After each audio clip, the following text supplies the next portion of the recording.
I am a teen female, the second of 7 kids, 4 girls and 3 boys. Our sleeping situation isn't ideal at the moment because we live in a 2-bedroom apartment. The girls share one room and the boys share the other, and our mom sleeps in the main area with the baby. I currently share a bed with my young grammar school-aged sister because my preschool sister is a bedwetter. My mom and I are saving for bunk beds, but it's a while off yet. Recently, one of my friend's parents couldn't collect her after school, and since my place was the closest to school, she came over. We went into my room where my sisters were playing, and she noticed the 2 beds and asked where I slept. I told her I slept with my sister, and when she asked why, I told her. Well, anyway, she went home and told her parents, who reported my mom to Child Services, who visited us. They said each child needs a bed of their own, and they'll be coming back twice a month for checks and stuff until we do. My mom and I are now really stressed, and I've been missing school to take extra shifts, so the school phoned Family Services again, which just made things worse. I ended up going to school and getting into an argument with my friend, where I told her that she had no right to tell her parents and get me into this mess, and that she was an idiot who needed to learn when to keep her mouth shut. She told me she was just trying to help me, and I said she should have helped by not saying anything. She got really upset at me and told our other friends, who now all think I'm an idiot. Edit, my mom had me and my brother relatively young and our dad split. The father of the next 3 siblings is currently in prison. The father of the youngest 2 is not allowed to contact us. 3 out of 7 of us are the result of failed contraception. No idiots here. She was trying to help you the only way she knew how. A teenager who didn't grow up in poverty isn't going to have the best set of resources for that. But you aren't an idiot either for being frustrated. I think the idiot is a system that allows a family to struggle so much that a teenager has to compromise her future by skipping school to buy a place to sleep. I'm pretty sure the idiot here is CPS for demanding you get more beds but not providing any clearly much needed assistance to help you do so.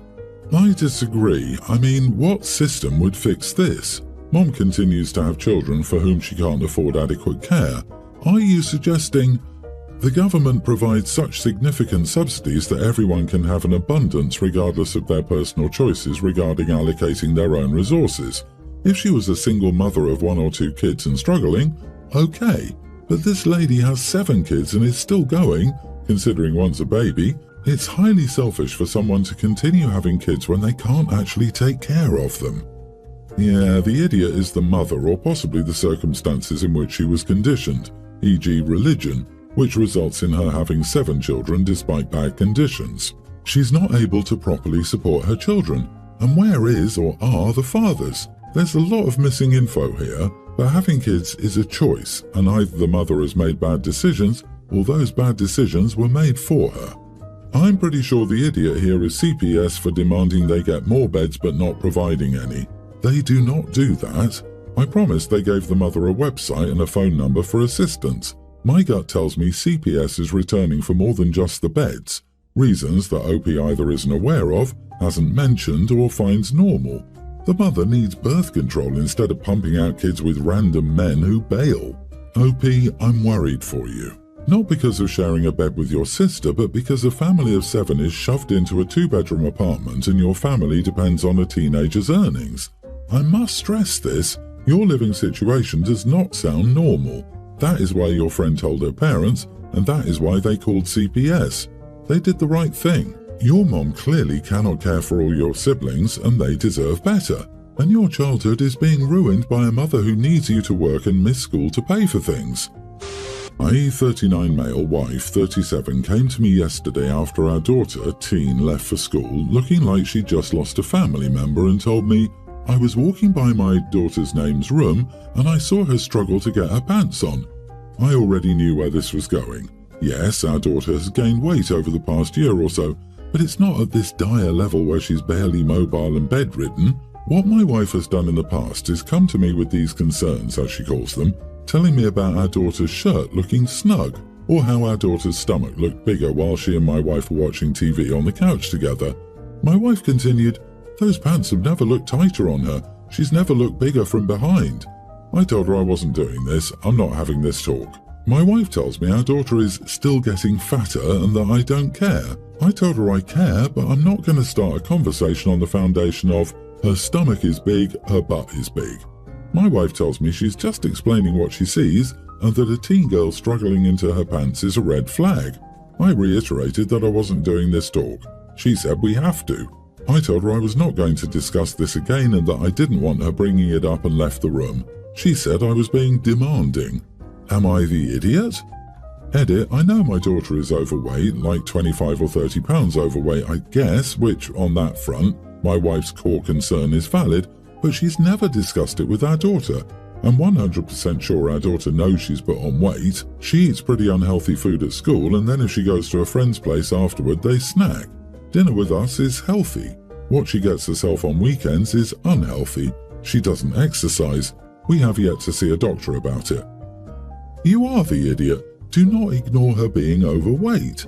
Her weight struggles will only get worse with age. You are responsible for her health, so her being unhealthy is fully on you.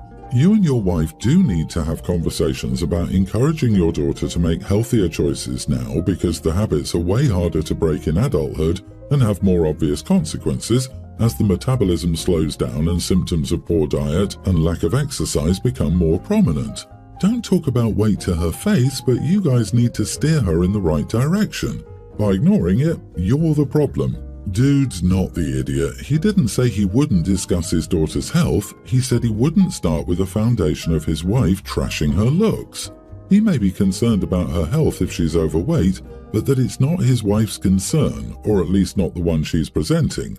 His wife seems overly concerned about how her daughter looks than her health. You're both being morons.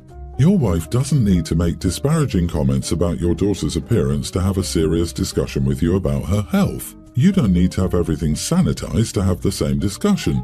Both of you need to come together, preferably with the input and support from the pediatrician, and figure out how to help your kid without killing her self-esteem. You're failing your daughter. It's only going to get worse. I have a teen son, Nate. He's been in this friend group of 5, including him, since they were about 8 years old. We're white and so are 2 other boys, but one is Middle Eastern and another is South Asian. This is relevant. It was Thanksgiving the other day and the 2 boys who aren't white don't celebrate the holiday, so I always invite them to ours. They usually come and it's always great fun for the boys, especially since Nate's cousins are much older or younger. I invited them for the past few years and they both came. My mom also brought her new boyfriend. I've never met him before and he seemed fine. He saw the boys in the living room and immediately went, "Now I know those 2 young men aren't yours." I explained to him that they were Nate's friends. He whispered something to my mom, but she just walked away. Okay, whatever. He stood by the boys the whole time, but they didn't seem to care and made conversation with him. I relaxed and left to do something. 20 minutes later, Nate comes up to me saying that Grandma's boyfriend is being weird, so I go to see what's happening, and he's interrogating the other boys about their true intentions with Nate and the rest of us. One of the boys jokingly goes, "Damn, you caught us," which sent him spiraling. I interrupted and dragged him to the kitchen, telling him he needed to leave. He was surprised, and I'm sure he was expecting me to at least give him another chance. But I've read enough stories to know that he'd say something even crappier later. Besides, I care about those boys way more than I care about him. He called my mom over and she begged me to give him another chance. She'll make sure he keeps his mouth shut. I told her I'm sorry, but I couldn't care less. She got extremely upset and said that I should send the boys home if they're so uncomfortable, plus it's a family holiday. I just shrugged, but she got annoyed and said if he leaves, she leaves too. I did hesitate, but ultimately decided she could leave too. Mom didn't take that well and said her boyfriend was just saying what they were all thinking, and it's about time those boys stopped infiltrating our family time. They left and I was still fairly confident until one aunt and her daughter said that it's true that they, and others, don't like that these 2 boys are at every Thanksgiving and sometimes Christmas, and it's a little suspicious, but it's not a race thing. They said it was pretty terrible of me to choose random teenage boys over family, but I told them they were welcome to leave, and they shut up. I don't know if that's what I'm doing, but apparently many of them feel this way. They all said I was abusing my power. I can't tell if I'm blind to it, but I don't feel like I'm abusing anything. Am I the idiot for choosing these boys over family? Mom won't talk to me either. Not the idiot. Aha, aha, aha, ha, ha. You were abusing the power by checking notes, deciding who is and isn't allowed in your home.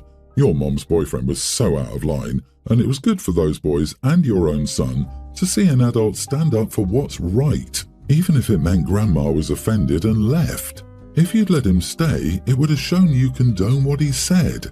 Does your aunt have any legitimate claims against the boys aside from their mere presence at holiday gatherings? We don't get to choose our blood relatives, but we get to choose our family. These boys are so lucky to have you. Thank you for opening your home and heart to them. If your aunt said it's not a race thing, how did she explain why only 2 of the 4 friends were the problem? And OP, you weren't abusing your power. That's hilarious. It's your home. They're abusing the fact that they're family. As the homeowner, you have the right to kick out anyone who is disrespectful in your home, which is what you did in the case of the boyfriend. Your mom left your house of her own free will. Well, whoever your mom sleeps with that week isn't your family either. Your son's friends have been with him for half his life and would be there for him and you when the rest of the cousins would bail out on you. Your family stinks. My siblings and I always brought friends home who had nowhere to go for the holidays. Many of them international students or people their parents had rejected, and everyone always welcomed them. So my husband and I just had a baby this year. We've set a lot of unpopular boundaries with everyone. One boundary set was to call before coming over to our house because my husband is gone during the day, and sometimes the baby and I will nap throughout the day if we didn't get much sleep the night before, which happens often. We communicated this clearly to everyone. His family didn't try to come over in the first few weeks, but after that they would come over at random times and call once they were 5 minutes away. Of course, I was asleep each time they tried. They tried about 3 times, so I couldn't let them in because I was asleep and had no idea they were there. His family was hurt by this. His mom only comes by now when my husband is coming home from taking his older sister home from medical treatment because his mom picks her up and takes her back home from our house. She'll usually just wait out in the car until he gets back and won't come in when he does get here. She'll make an excuse like, "I've been sick," or "I'm tired so I just want to go home." My husband is mad at me for this, but I'm not sure what to do about it. We told her to knock when she got here so I could let her in, but she refused to get out of her car. His family is also upset that I don't let them hold our baby. I've never rejected someone in his family when they ask to hold the baby. I always happily hand her off when someone asks. After all, I want her to bond with her family. My husband said tonight that I should offer. It never even crossed my mind that I should be offering. I love holding our baby. Offering isn't really a huge thing in my family. To add to the fire, I brought along my mother to my husband's sister's quinceañera about a month ago, and we all had fun, but they noticed that my mother was holding the baby a lot. My mom is constantly asking me to hold her anytime she sees our baby, and like I said, I don't say no when people ask. His family took this personally and didn't even try to interact with our baby after that. My husband and I ran into his mom today, and he asked her if she wanted to hold the baby. She rejected the offer, and she voiced that she felt unwelcome in our home and was upset about my mother holding the baby at the quinceañera when she didn't get to hold her at all, but she didn't even try to. My husband took her side, which hurt. All of these concerns were voiced to me all at once tonight, so I needed more context while they were happening. I don't want to have problems with him or his family. They've done a lot for me. Maybe I'm giving off a weird vibe somehow to them. I know I can be super socially awkward, but I feel like my actions with my family versus his have been virtually the same. I don't see how this could make them feel uncomfortable or unwelcome. What do they mean by offering? So every time his family is around, they want you to go up to each of them and say, "Hold my baby, please." Not the idiot. You have the right to set boundaries and they need to. I mean, no one wants to be rude to a new mom, and your husband needs to understand that. Lady, you're supposed to guess what your husband's family wants so you can delicately offer them what they want. Under any other circumstances, you'd find this funny, but you've just had a baby and understandably have very little energy for the level of telepathy your husband's family requires. He comes from this culture, so why not get him to run the telepathic interference? He can guess away at what his family is hinting at and proffer the baby at suitable intervals to appease his mother. You could even have an extra nap while all this hinting and guessing is going on. I love the way you laid this out. OP, your husband's family needs to get a grip. Calling before you show up on someone's doorstep is a common courtesy. Pouting because you, at first, didn't offer your mother-in-law the baby to hold. What, is the woman mute that she couldn't ask? And then refusing to hold the baby when offered is patently ridiculous. And this is your husband's family. He needs to straighten them out and defend you. Damn, you have my sympathies.